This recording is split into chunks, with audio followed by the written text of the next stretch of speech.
Big Apple. My man.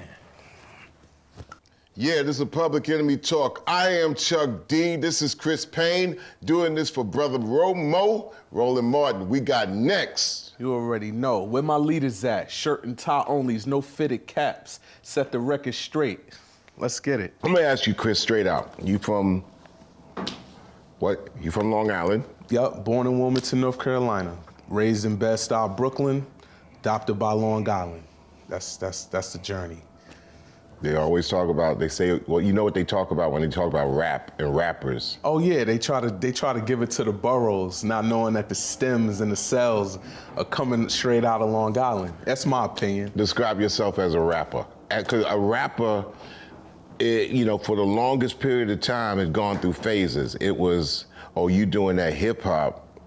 Oh, and it was like looked down upon as a bastardized music. Then some prominence came about it when they realized that rappers had music, and also it was a vocal to be renowned with. Songs could be made to change the world in thought, soul, and meaning. And then all of a sudden, the mode rapper also has gone into other areas like, okay, it's a business, it makes money, but its narrative kind of like has gotten away and spun away from, I guess, the ascension of black people. Describe yourself as a rapper. I had that word, that rapper, that word. Well, you know, if you go in the spot and you do something, they, you know, are they gonna say this black man came in the store and, you know, and he dropped his wallet, or are they gonna say this rapper dropped his wallet? Yeah, that's the thing. And it's like that word, it's like, you know what? I love the word. I hate what it's become, because it's like, you know, you call me a rapper, you put me in the same lane as Tekashi 6ix9ine. It's like, you know, into this generation, the way they visualize it. So I love the term MC, because that's what y'all went by. So I call myself that. But if I had to dissect it, in today's age, I try to be a chameleon. You know, the chameleon rapper, where not so much a chameleon where I haven't found myself or my own personal sound, but more of a chameleon where I'm so influenced by the culture that I'm willing to put all kind of elements of what I feel in my directive statement. And so with that, and then my personal beliefs of how I feel about the Most High in the universe, I try to intertwine that and make that create whatever I'm supposed to send out to the universe. Because you never know, there ain't no schematics to this. You know, I've heard that from the best of them. So you in the middle of finding yourself when you want to do this the right way versus what the hype is. So you're always in that constant battle. So I find myself in that battle, from the battle elements, from me starting in 106 in Park, from getting out of the battle element to make records, because I really wanted to do that. And how long you been doing it? Since I was 13. Wow, so that's how many years? That's about like I'm 17? 30 now, so a little over 15. Wow.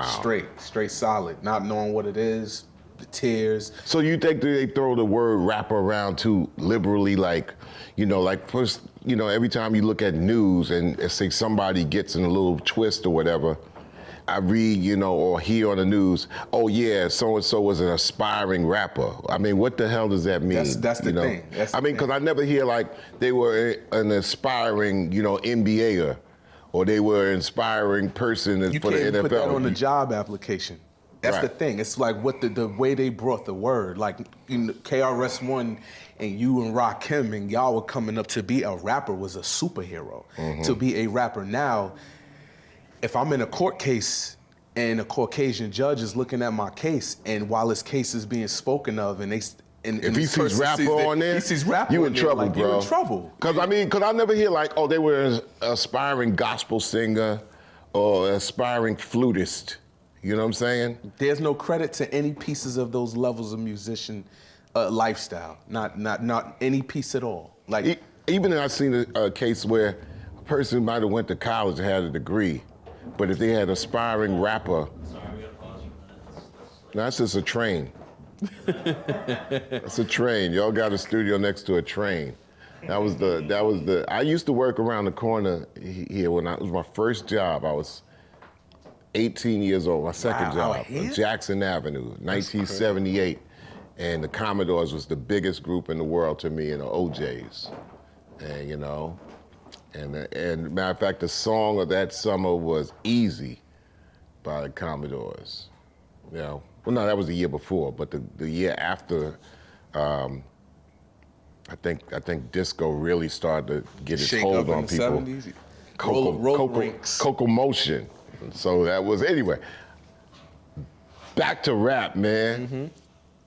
Throwing rapper on you, even if you have a college, you know, degree, or you aspired to go through college. If the judge is looking at rapper, they're not looking at the college you might have went to or the fraternity that you was, you know, that you're a part of. And Not unless your legal aid mention it. so they'd say rapper as opposed to Alpha Phi Alpha. Oh yeah, they'll say that. In college, I was a rapper on campus. Yeah. Like no real job. And with that stigma, it's two groups of people. You got the, oh, he over there doing the rap again. And then you have the, oh no, you ever heard him? You know? They join the club 30 years apart. You know, same thing. I was in, and that's why you could feel that coming, you know, dealing with knowing how Post went down and Oneonta. And it's so crazy. The same steps I feel you guys have followed, I have not nearly got the bliss or enjoyment of the golden age, but I still feel on the ending skirts of the golden age, I had some steps I followed towards it. Because when I went to SUNY or Westbury, I felt like y'all because I didn't have a group, but I was on a campus that invited so much culture. And even though I was rapping, it found a place for me. Because in the recital halls, when schools are coming, and you're coming and they're rivaling whether just stepping or talent shows and stuff, and Stony Brook is coming to CW Post, and Post is coming to Old Westbury, there's a kid on these campuses that's representing an art form of some sort. You know, this campus may have the dude that's the wildest breakdancer. This dude is crazy on the mic. This guy can sing. This girl can sing. So that's what it was. So I represented my campus like that. And you know, you don't know what you're doing. You know, I knew what I was doing, what I thought I did, but you know, in rap, you create this idea in your head that you know, even without a label signing you, you have a career, you know, because you about to leave your dorm room and everybody knows you're a rapper. So on your way to class, you feel you have to uphold this thing where it's really in your head. Well, you know, SUNY stands for State University of New York. Yes. And those are state schools, and you come from the background of a guy who laid the roots, one of the greatest MCs, rappers of all time. Matter of fact, the chief, somebody who I ranked on his report cards, Kool Moe Dee. Right. Kool Moe Dee got his start. I met Kool Moe Dee one time. And bragged, you know, Kool Moe Dee bragged about Old Westbury. You know, MCs and rappers in the early 80s, they were intellectuals. They bragged about having intellectual quest. Melly Mel, who's probably the #1 greatest of all time, he's the Wilt Chamberlain of MCs and Diesel. and I met him with Ice-T the other day. Well, Melly Mel is like, you know, Melly Mel will tell you straight out, he said they did hip hop and rap to try to really seriously escape the ghetto mentality, the physicality, all of that. Because Melly Mel said, I don't care what hood you from. There's no place that ever was neglected and destroyed like the South Bronx in the 70s. He says, any place y'all come from, and that he could be, you know, 6th Ward in Houston, it could be, you know, the East St. Louis, it could be Gary. I've been to all those places, right? Worked in those places. Never seen anything ever like the South Bronx in the 70s, man. Never. And Melly Mel, and that was pre-crack, right? Let's talk about Melly Mel, Flash, Herc, they all come from that. You know, Bambaataa.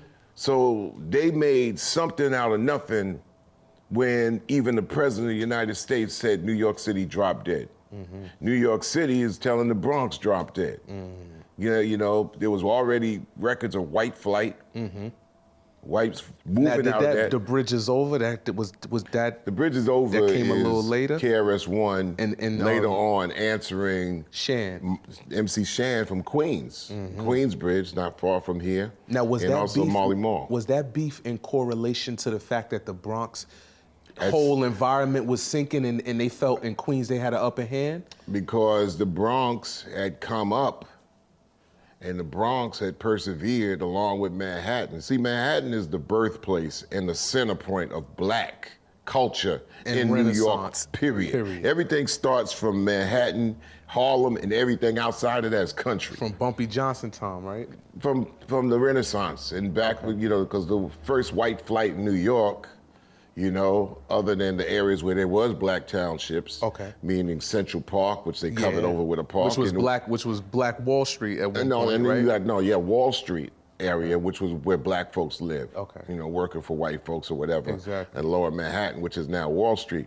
But later on, Harlem, you know, buildings owned by whites and Jewish people. They move on out. Yep. Black folks move in one of the migrations out of the South, because Jim Crow chased everybody in a straight direction. If Jim Crow's in North Carolina, like my people in Virginia and South Carolina, people ain't going west, they going north to the cities, factories, places being cut up in 4 or 5 places, you know, and one apartment turned into 4 apartments up in Harlem, rented out, get 4 times the price. You know, you get people ain't worried about working because they could work up in a place and then travel with the new transit system with a nickel. That's the story of my great grandmother. You know, when she moved up from North Carolina. So the story of black migration, when you study the music, you get black history by default. And so no other craft could carry as many words as rap music, man. And poetry. You could get descriptive, you could carry a volume of black history that they don't have in the books. And now since the books are being banned and outlawed into screens, and you got people actually nowadays, you know, they listen with their eyes a lot. Instead of asking questions. You can make, in screens, you can make things appear and then disappear. So this is what I'm saying. The music is very important. And you as an MC and you as a rapper, you've gone through different inclinations of what rap is and what rap isn't. To you, I mean, I would tell you, like, I'll ask you a question.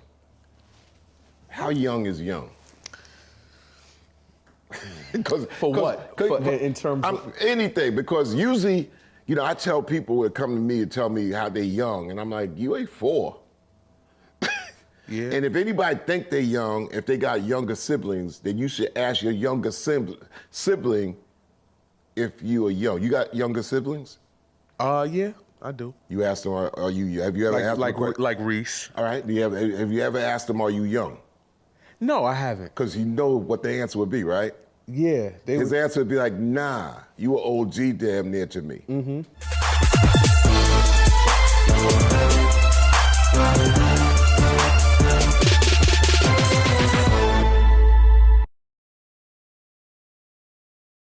Hatred on the streets, a horrific scene, a white nationalist rally that descended into deadly violence.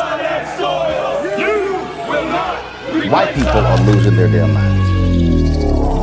As an angry pro-Trump mob storms the U.S. Capitol, we've seen shootings. We're about to see the rise of what I call white minority resistance. We have seen white folks in this country who simply cannot tolerate black folks voting. I think what we're seeing is the inevitable result of violent denial. This is part of American history. Every time that people of color have made progress, whether real or symbolic, there has been what Carol Anderson at Emory University calls white rage as a backlash. This is the rise of the Proud Boys and the Boogaloo Boys. America, there's going to be more of this. Here's all the Proud Boys, guys. This country is getting increasingly racist in its behaviors and its attitudes because of the fear of white people. The fear that they're taking our jobs, they're taking our resources, they're taking our women. This is white fear.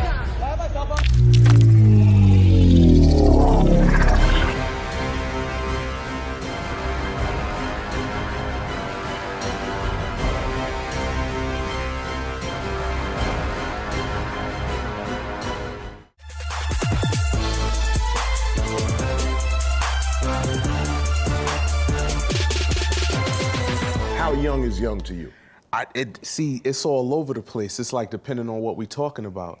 We've seen age defied so many times in these businesses. We've seen Michael Jordan defy age. You know, he's getting 55 on cats at 40 years old on the Wizards. We've seen age defy a lot of things. And so I never looked at it as part of my criteria to make a decision. I kind of just go. Because when you start thinking the age game, then you age yourself. You know what I mean? So I kind of don't think on those levels. Do you think rappers? Now I do think there's appropriate. Do you think rappers rhyme their age? No. Now there are groups of that. There's Rick Ross, 2 Chainz.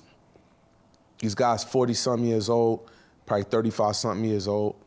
They didn't rap their age, but what they did was, I saw how it went over. It wasn't just because it was an influence on the kids alone, but it was believable because that is something that they actually wanted to actually do. You know, with Rick Ross being, example, you're a corrections officer, but you get to do that, and you know, the transition.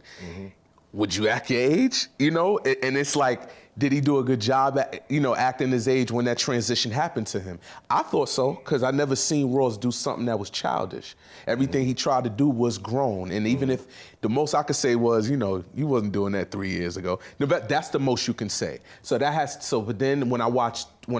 I think Rick Ross has been a MC and a rapper who's been, over the last 15 years, who's looked in the mirror a little differently, and I think he rhymes more honestly. He does. You know what I'm saying? He deals with honesty. I can't speak for a lot of cats, because a lot of times... Like Nas is just as relevant if he wasn't. He's just getting a Grammy. Well, this is what I'm saying. As an MC, what do you think rappers chase? What are they chasing? They chase the, well, now? Period. They chase the, now they chase the money. They chase the money. I was gonna say the women, but you know, they chase the money. Does a stockbroker chase the money too? Yeah. Does a banker chase the money? So that's general. Everyone chases the money, but it's how you. It's Does a basketball player, the baller chase the money? But it's how you chasing the money. I could be chasing the money like I do every day to feed my family, but if I'm chasing it, selling my soul, that's a different chase. What do you think is the most real story a rapper could rhyme about? Other than where he came from and how hard the hood is? If the rhymer see one hood in their life, right, of course they're gonna rhyme about what's in front of them. When does that get to a point where it gotta go to a next level? Because you know about MCing, you've been doing it like what? Since 13, 17 years. Yep. What's the next levels? The next level is trying to figure out how it sticks. Like the next level, I feel, like when we're 15 and 16 and we're rapping, everything is cool. You in high school rapping, everything is cool. Live your dreams, baby.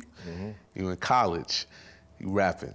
If it's not serious, if it's not showing that it can, you know, create other avenues for you, what happens parentally, the parents are like, oh, you know, you make sure you study, right? Then the older you get, you're going into sophomore year and everything. If you're still doing it and it didn't do anything, oh, you better make sure you declare your major. You graduate in college now, or say you dropped out and just went to somewhere else, because that happens too. Now, you at that age, the last 15 years you spent where everyone's saying you can do it and everything. Now, because you at the age where you paying bills like everybody else, or you got kids or people watching your pockets, or they're coveting what you have, now it's, oh, won't you get a real job? You know, so that 15 years of self-grind where you're not seeing anything from the industry, whether it's because of your lack of knowledge, whether it's because you didn't pair with the right people, whether it's because a label didn't choose you for their agenda. There's a lot of these realizations that you have to come across in 15 years, including the code of armor to be told no. The code of armor to know that because of your skin, you may not get this opportunity. Because because you mention God in your rap, they may not take your writtens for these placements. Those things. And I think until the rappers understand that, they will only get fast money. And then the fast money stops because the way they're getting it, like Method Man when he said in the recent interview, I don't understand how these rappers are living this lifestyle. He said you saw it. I laughed. The traveling jet is 30 grand, you know, and they're like. A PJ before a van. If y'all don't know, a PJ is a private jet. before, you know, a van where you know that you did a gig that ended at 1 a.m., you dried off at 2, you finally got to sleep at 4, you gotta get up for the bus at 6 for a flight at 8, you know, and doing that 6 days in a row. Number one, if you're not in physical condition, you will die on the road. You would die. So that's why people are like, I'm not gonna take that tour. But yeah, there's a lot of things that are out there. For example, like, you know, Melly Mel said it best. It's like the minute that you let the streets up into the rap game, into it, then what you're doing is you're making the ghetto permanent. For example, wow. If you saw the movie Judas and the Black Messiah, it clearly told and showed that snitch, the term snitch, was COINTELPRO, counterintelligence program by J. Edgar Hoover to put an informant inside a black movement. And those that snitched the black movement out was pretty much a sanctioned government move. Fast forward to rhyming streets rap, not being able to look at something that's criminal to black folk and black people gets the term snitch, or I ain't gonna tell the popo, or whatever. The media does. So, yeah, or the media. So the term snitch all of a sudden went down a flight of stairs, man. What they calling Vlad TV or anything? Snitch, Yeah, industry snitch now. So do you think also the narrative of hip hop was to inform black folks, or just as some lookout music? Do you think actually hip hop and rap music is 21st century COINTELPRO? It's no longer J. Edgar Hoover, but they got a J. Edgar Hoover building in D.C. still. I will say hip hop is a vehicle used for the higher beings that control a lot of this stuff.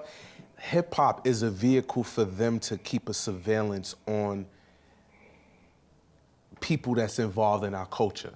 Now, do you think the thing of wanting to be looked, liked, and loved, and not seeing it from your community, not seeing it from enough OGs, because they intentionally made sure that love they all looking for, they're seeking it digitally. Well, they made sure that the OGs would get separated, the O and the Gs just separated. So therefore, the mentorship, the leadership, when you take Mos Def and Talib and all of them guys away, that's what happens. So this is what I'm saying. So you think that an MC, a rapper today, it might say, okay, it ain't none of that. So I want to look for love in any way I can. So they go to their Instagram, or they go to, like, they're revealing all their insides on TikTok, even if it means telling on themselves.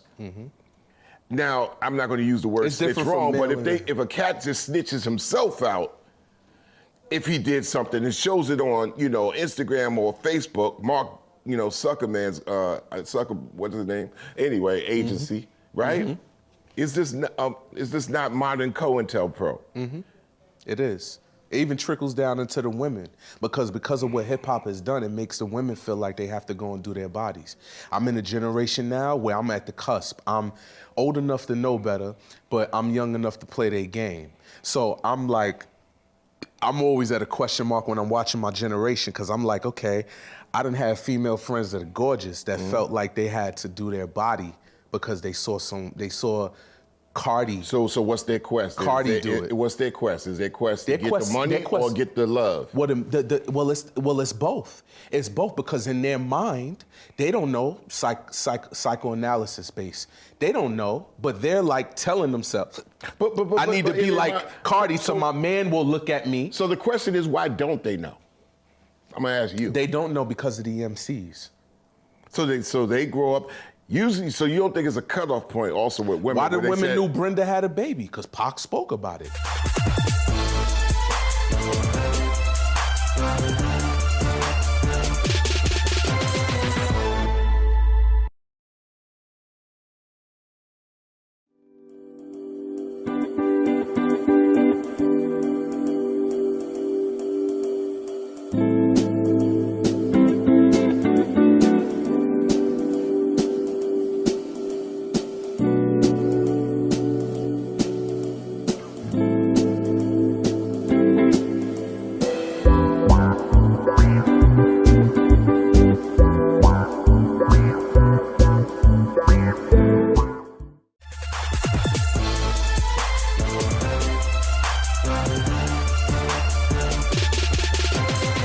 When do you think the cutoff point is for women listening to rap?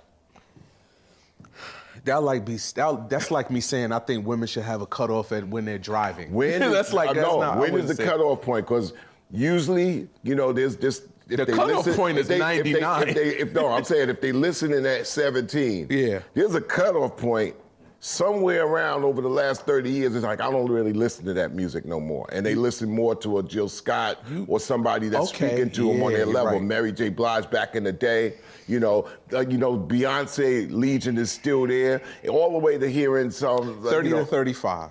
That's when they do. Why do you think they cut it right there? Because at 30 years old, and have been around older women and younger women, I notice a 35 to 40-year-old woman has a different even mindset on her plate. Does she say that the rapper is just talking some bullshit at a certain age? Like, you know, I believed him at 16, but at 31, he's just talking that bullshit. It depends, because if the guy was rapping since 16 and he's 31 and he's made his millions, he popping what he can do. So it's still a heavy influence on the brain. But if they're watching artists, like I'll use example, the clown that's been running around, you know, like, and you know, the 6ix9ine cat, and you know, I'll use him as an example because how much older are you than Tekashi 6ix9ine? What's Tekashi? You know, didn't they do a Showtime special on him? So is that the thing where white, you know, ride and die for white America so they can see your life die so we can sell it? So we can sell it. Because that's there's a trillion other MCs that's aspiring to chop up their skills, try to be able to make the craft higher, but the sensationalism. Because you have an agenda. When the agenda is not found and the agenda is not seen, coming from the portals that own what you're doing, when you don't see the agenda from the higher ups, then you will be the agenda. And that's what it is. And some people don't care. Money's coming so fast. You got these higher ups sending money from all over the place for you to do an interview, for you to go ahead. They know you got beef in this club, but sending you there, booking you. The same labels that are responsible for booking all these artists. The same thing. You got Cardi B, example, under Atlantic Records. You in a spot with Nicki Minaj and they know you have a problem.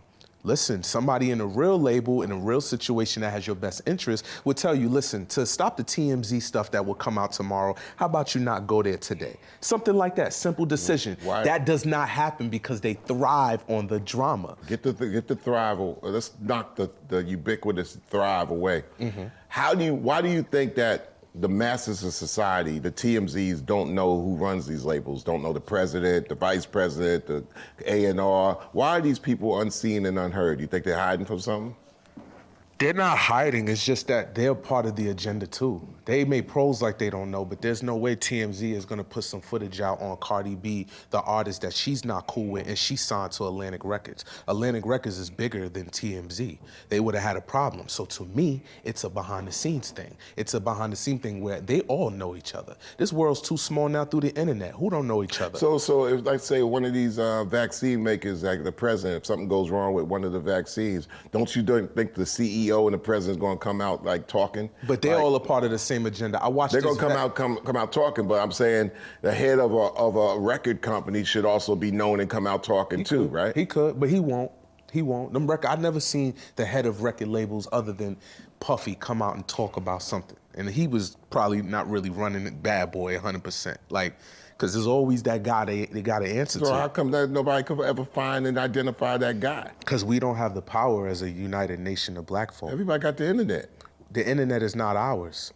Yeah, but everybody's access to it. We have access to it, but they only promote us when we doing foolishness. I remember once upon a time when they said everybody was going to have a computer attached to them. I remember in the beginning, old school was saying, I'm not going to be on no computer.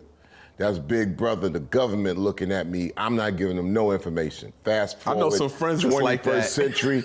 21st century, man. Cats is on Facebook. They got social media. You know why they took away the ability to go to the park and enjoy the skies being light blue. They took away Wait. How they take away the? Because when you take away the mentality to have basic things go down, like in order to take away the mentality, you got to compare it to another mentality. So what mentality replaced that? The media, like there was a conversation you had in the past. I forgot what interview it was, but you spoke about the power to know that when the grid goes down or anything, where do they run to? They run to the radio stations and television stations. And when that has been the ideal entertainment for us in the last 15, 20 years, it has to be influential. So the shows they put in rotation is influential to a certain people. The things they're putting out in music, BET, Late Night After Dark, remember that? That used to dictate all them people that was up that did not go to sleep when their mom said, you got school in the morning, and they stayed up and they snuck the TV on. That's what they're seeing. I have to say like that old, that, what they call it, the one with Danny Glover, the old school one with him and Mel Gibson, where Danny Glover kept saying, I'm too old for this shit. I'm too old for that BET shit. Anyway. That's the thing. I'm telling you, I don't think there's an age on hip hop, but it is one on hip hop when we allow them to dictate how we're going to promote our stuff. Because like for instance, like I said, the clown, like regardless of his age, grown men watching him because of the foolishness. So it's like, but no one could tell you a record they like, and that's the thing. So it's like. My friend asked me the other day, he was like, yo, you getting hot from the freestyles. I said, hot to who? I'm like, what is hot? Who's hot? I said, who validates hot? Billboard? You do a lot of Billboard, you do a lot of battling, right? Did.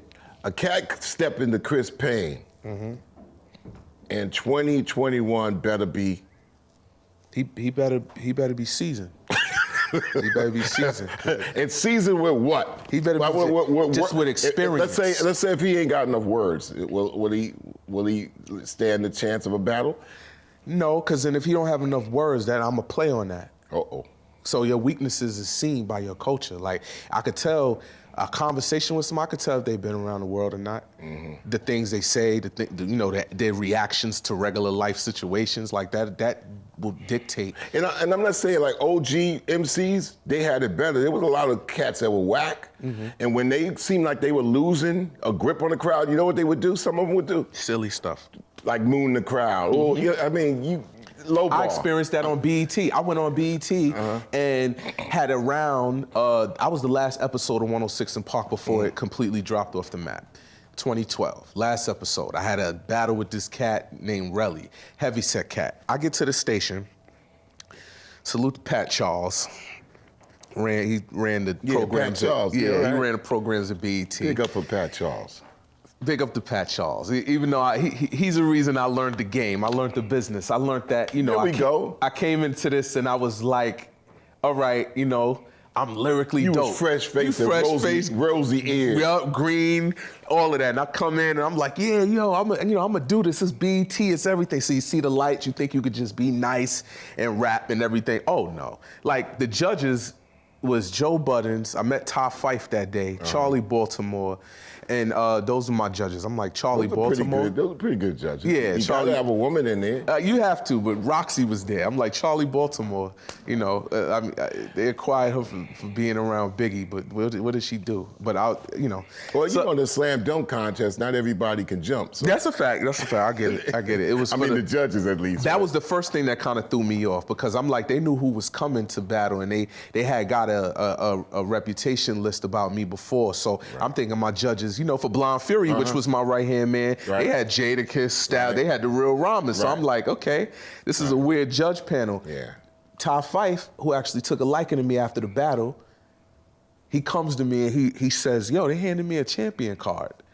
You get what I'm saying? Already had it staged. Meanwhile, Pat Charles pulls me in the back and he's like, yo, you gonna be the lyrical, da-da-da-da-da. He gonna be funny. So I said, so in my head, I'm like, because it's feeling weird, but I'm still green. Royce 5'9" is in the building, and he's like, he's handing me in the back. I'm rhyming with DJ Premier. I had just got closer with you. I was like, so much going on. The room is getting tight. It was getting tight. So I'm in there, the cameras is rolling, and this dude, and I come out, and I'm going crazy. I didn't curse. It was clean cut. People watch the footage to this day, and they call it a robbery. They call it a robbery because they be like, you know, this was politics here. But that was my first taste of learning that business right there. Because the lights was on, it's live TV. You got Pat, you got a whole bunch of people in the room. Then they're making them make noise for him in my face. Right. You get what I'm saying? While I'm in the recording studio and I'm like looking like, I'm like, what is about to happen here? So I know I slammed him, you know? So I'm like, okay, so the next round. So what was the audience like? Because audience was like, whoa, on both sides, but the way it looked. Because usually like this, it's like the level of the audience, if their level is here and you come into here, the level of the beholder can't hold an opinion, but really. that's the thing. I did not learn to slow your my environment. To slow your dunk speed down. That's the thing. And in this business, you like thinking it. That's why I tell people rap is totally different than sports, because you know, in perspective, I could, you know, if I'm training to work on my handle, I could go as hard as I want on that. Yeah, but it's different. But as hard as I go on my handle, it will show delivery on the court because I put in that time. But rap is different. You come out hard, instead of being labeled the hardest MC, they'll be like, hey, he said something about the Jews. Or something. Rap, you know? is different in sports because in sports your ass will get cut. You will. I never hear people like, you get yo, caught, but in the NBA, your contract promised to you, cut me. Maybe, but that don't necessarily mean the G League. Yeah, I mean, you want to get your game in. All those leagues count. But Let's say you go. You can make money in the G League. You can't make money being an unsigned artist unless you did. You NCAA sophomore. You ain't making no money. You playing on. You got cut off the college team. Yeah. You got recruited. You got cut. You can't go and bomb the school. No, definitely. And you can't say, yo, the school is whack. This whole thing is whack. No, dude, you just not cutting it. You don't get that in arts because art is subjective.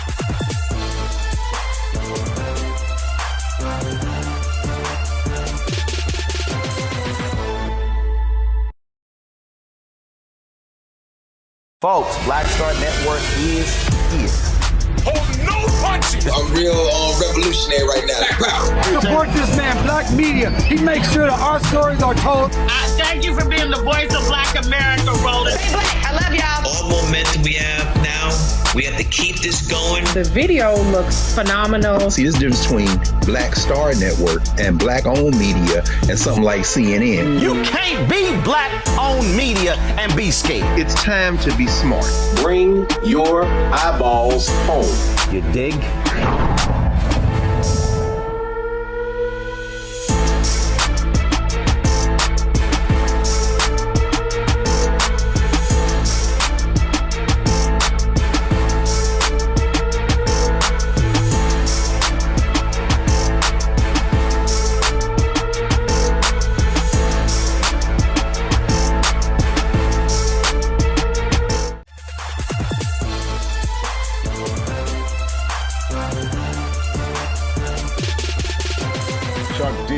Public Enemy, along with Kris Payne, new Public Enemy, Strong Island. 21st Century Strong Island.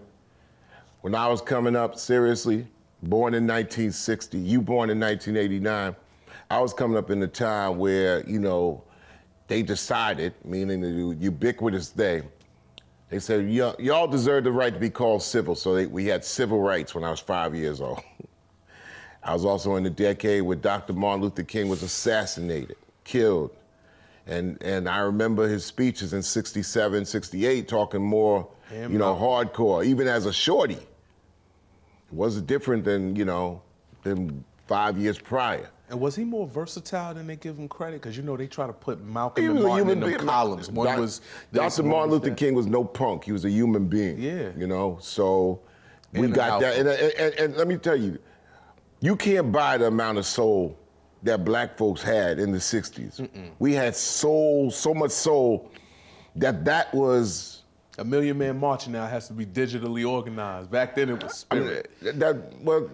That's another story, and that's a great story. But I'm saying in the 60s and the 70s, what we had, we held on to ourselves as our soul.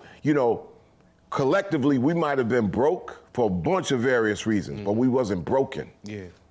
Today, if you want to look at, maybe we broke and broken.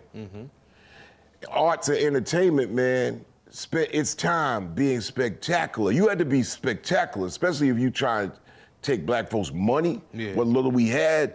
You had to be spectacular, as opposed to a spectacle. Some people used to mix in spectacle into their spectacular. Like the circus, man. They gotta be spectacular and a spectacle. But there's a difference between spectacular and spectacle. Spectacular was, you know, Aretha, James Brown, you know, Isley Brothers. Like I told you earlier, Commodores, OJs. That's why I had to pull that James Brown sample on that Joe Payne. Well, I just like saying, truth to power, you know, Last Poets, Watts Prophets, Gil Scott-Heron later on, Nina Simone. I mean, cats in the 60s, and Kwame Ture, the great Kwame Ture, Stokely, AKA Stokely Carmichael, told me, he said, you know what? The musicians and the artists just didn't do it off GP. Real people and real movements pushed the hell out of these people to make sure.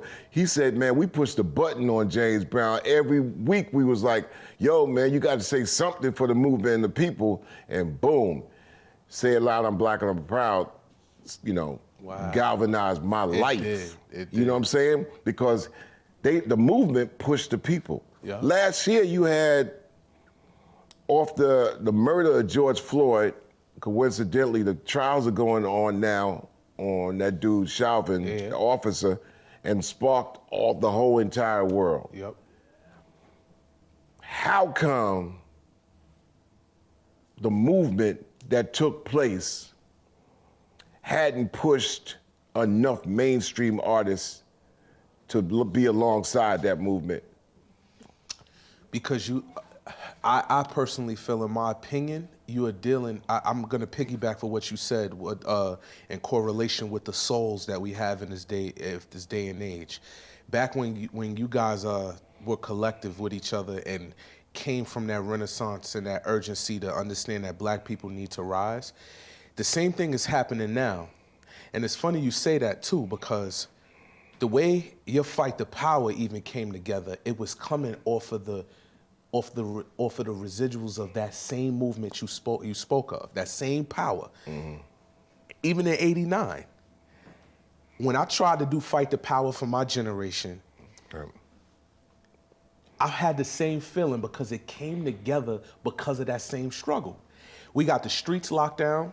We didn't have the capital to do that. And this was like last year in Long Island? Last year. We shut the streets down. The FOI showed up on their own. 100 biker gangs showed up on their own. We was able to lock down 3 different locations with people off of word of mouth, off of the strength in the movement from what they remembered in '89 with Charles.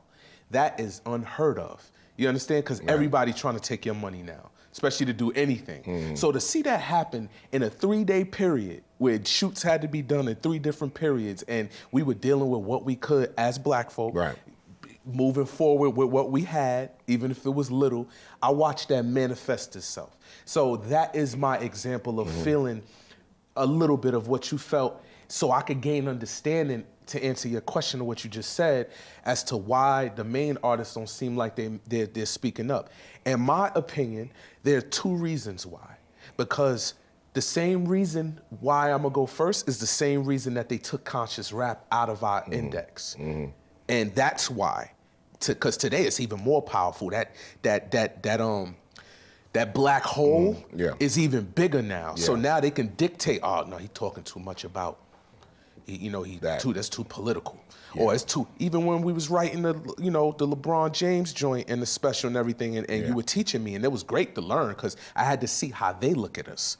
So even in the process of doing that and everything, I'm embracing it because I'm learning how race equals everything. So it piggies back to your question, and I think that's the reason why they're not speaking out, because now with all of this stuff being on the forefront of who the higher ups may be or what's really controlling the money around here and everything, you got 2 versions of black folk. You got the ones that will not go against that machine, and then you got the ones that, 3 matter of fact, the ones that are tired because they've been talking about it for so long, the ones that won't go against the machine, and then you got the 3rd black man, the one who's gonna ride that wave. Well, I think the arts have expanded. A lot of people asked me last year about how come we don't see artists you know, speaking out about what's happening, going alongside this new young energy. And I said, well, they are. Maybe not at the top, the mainstream current. They won't. Dictated, navigated by something else. But many artists, I said, look at all the tools.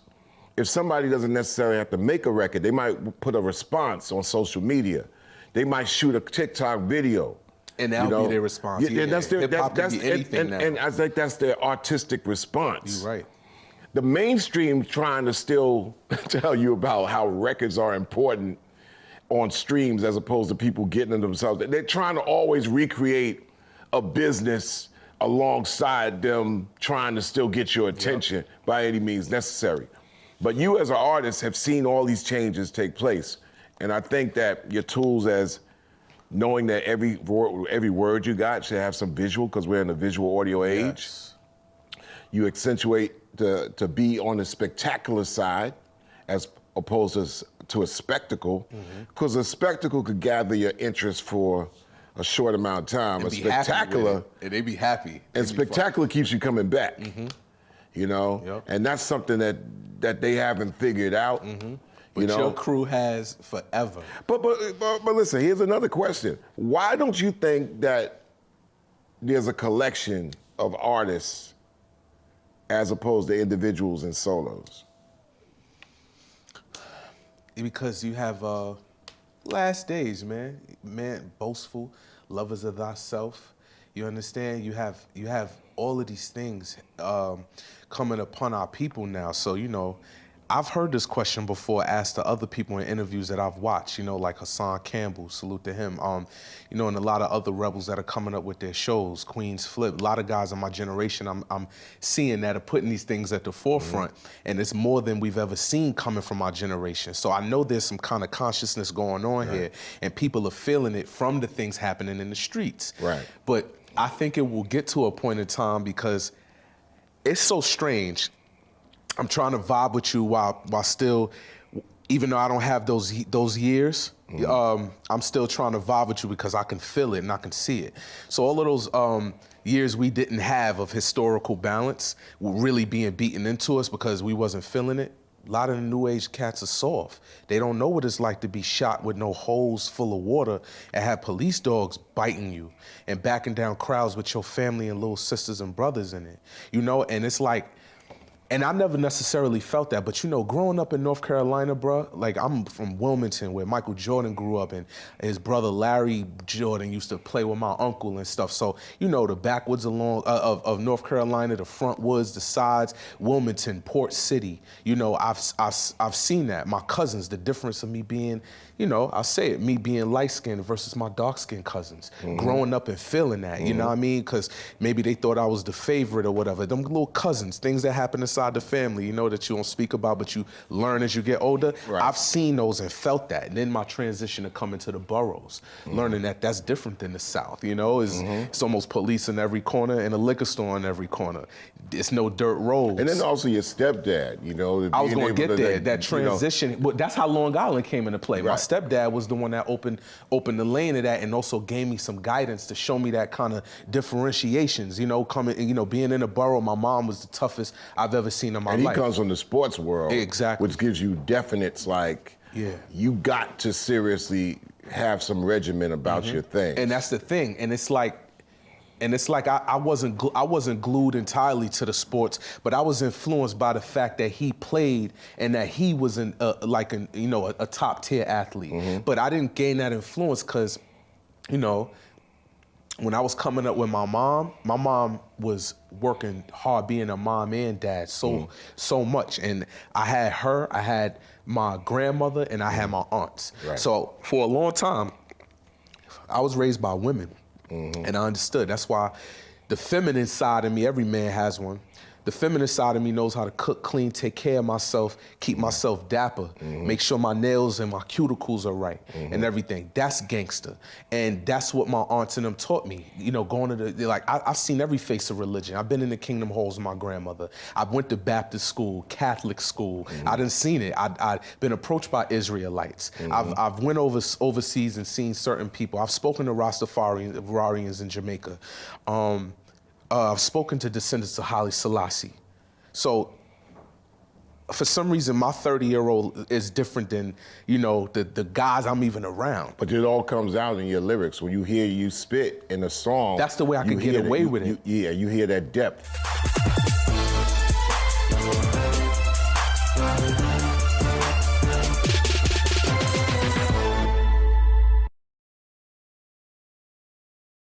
Hatred on the streets, a horrific scene, a white nationalist rally that descended into deadly violence.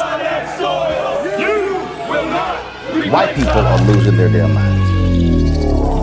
As an angry pro-Trump mob storms the U.S. Capitol, we've seen shooting. We're about to see the rise of what I call white minority resistance. We have seen white folks in this country who simply cannot tolerate black folks voting. I think what we're seeing is the inevitable result of violent denial. This is part of American history. Every time that people of color have made progress, whether real or symbolic, there has been what Carol Anderson at Emory University calls white rage as a backlash. This is the rise of the Proud Boys and the Boogaloo Boys. America, there's going to be more of this. Here's all the Proud Boys, guys. This country is getting increasingly racist in its behaviors and its attitudes because of the fear of white people. The fear that they're taking our jobs, they're taking our resources, they're taking our women. This is white fear.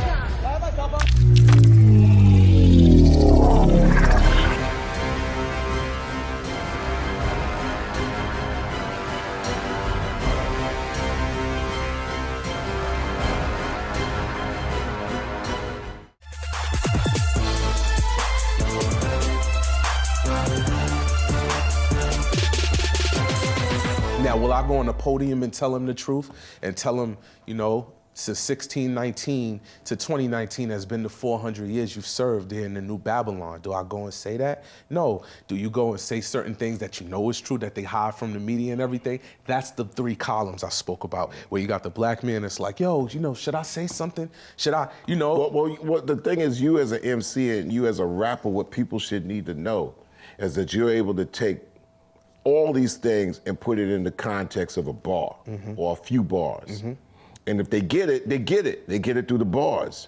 You know, it's analogous to saying that, you know, we're all imprisoned by a bunch of BS, but the bars, you could get it through the bars. Yeah. And that's what you do, I think, better than anybody at your stage and age. I appreciate, that's big coming from you. Well, what do you see, who do you see younger, the 20-year-olds or the teenagers, what are they bringing to the table? Usually a lot of times what people would talk about, are they saying anything that means anything to the movement that they're in? They might be taking the gangs a little too quick. But, you know, what do you say? Like they might be mumbling it through it. They might be auto-tuned. But it's like that too, and I'm glad you spoke on that.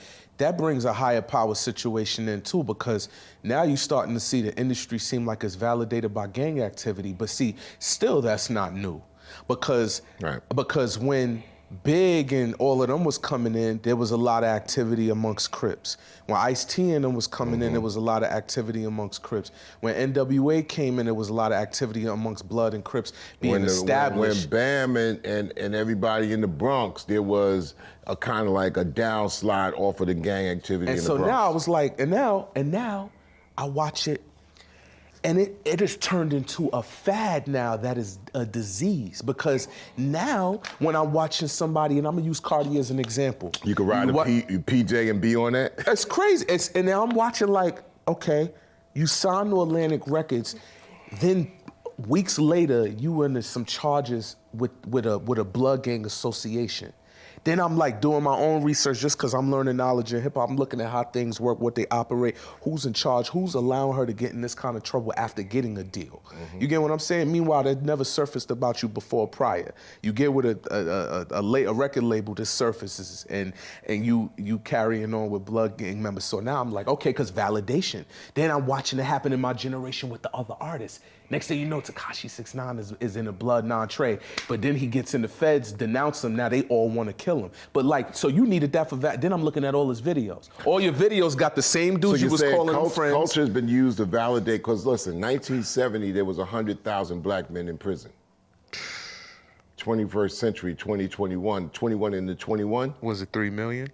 It's 7 figures, 2 million, vacillates back and forth. Oh yeah, and most How of them, you go from 100,000 to 2 million? the same way that when we found out from nurses that they was putting the coronavirus in their patients and stuff, and these nurses was going viral and talking about they don't understand how the deaths are happening. They just was with their patients until this lady started talking about what they're doing. Well, whether that's due or whatever, don't or true or false, whatever. We see this country do so many things But that one thing you fluctuate cannot numbers. deny, you can't deny the numbers and the swelling. Yeah. And the business of it. The numbers and the swelling and everything. I asked with jail is different than the virus, because you know they can put anything on that screen. Yeah, how on do you CNN. go from 100,000 to like 2 million, man? We went from that 50-year decade, half a century, right? Because they can't tax a tree. Most of those people in there is in there for marijuana charges. I'm talking about the ones. That's why to release the same ones they say are unqualified to run a marijuana business. That one. That one. You're not qualified. I'm talking about the ones that were picked up. How about all the OGs? I'm talking about the ones that were picked up for a dime bag of medical Mm-hmm. plant for sciatic nerves. Even if they serve time, they come out and say, "Well, damn, could I get a job?" They say, "Well, what are your qualifications?" "Oh, I was just locked up for 20 years for weed. You know, now I want to get a job. I have my own company in the cannabis industry, but I'm not qualified." See, and mind you, they talking about legalizing in New York. You do that, you got to release prisoners. So the hypocrisy is that the thing that makes youth culture angry? Is this the thing that makes young energy be like, "Yo, man, we not gonna be like them old heads, man. Y'all keep turning the pages."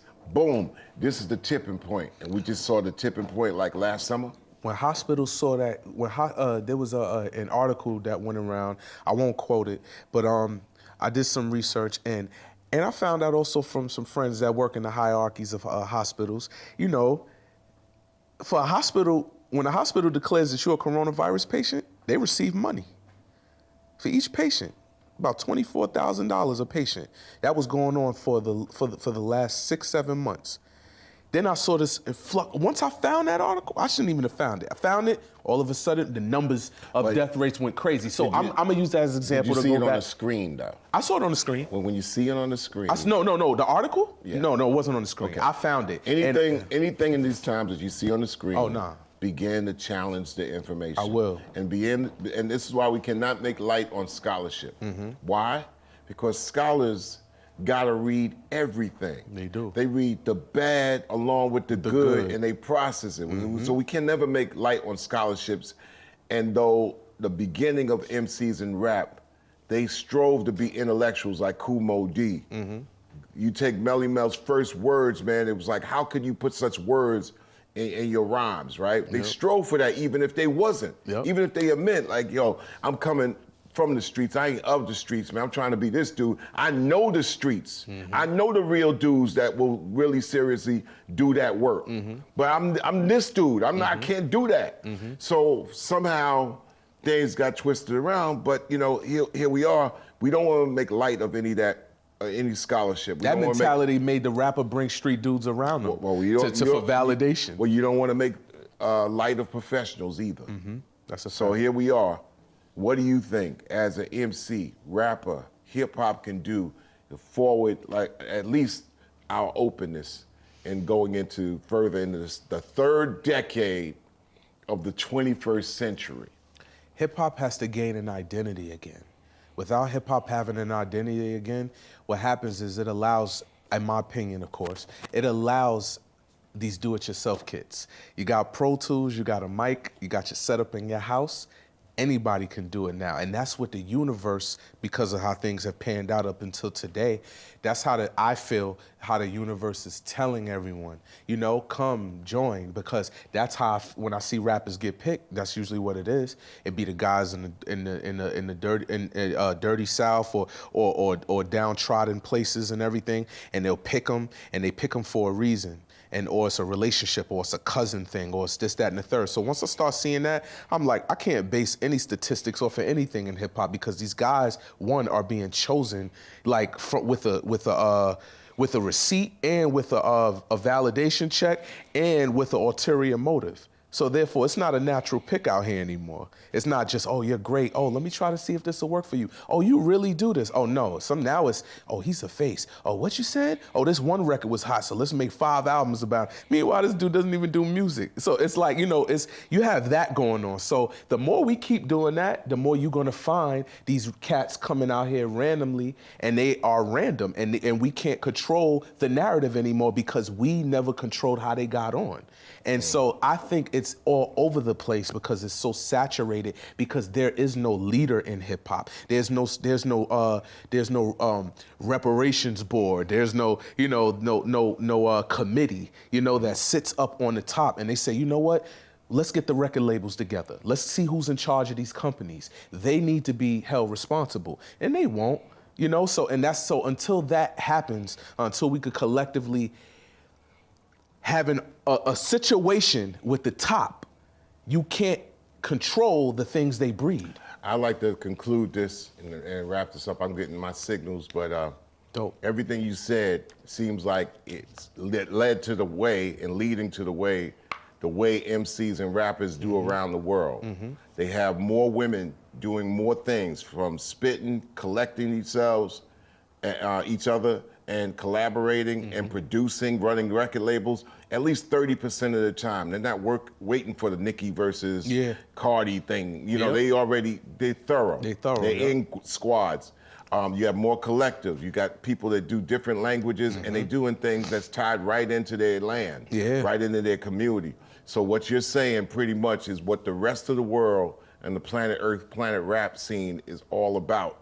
So it's on its way, man. So I like to commend you once again, Listen, man. I'm honored to be here. And you're a person that traveled to a few countries. Yeah, look, thank God. I did a Netflix film, so I got to see how Moscow and Norway and Madrid and Amsterdam was. So it was cool, and they're people they talk about hustling. I was in Madrid walking around just absorbing the land.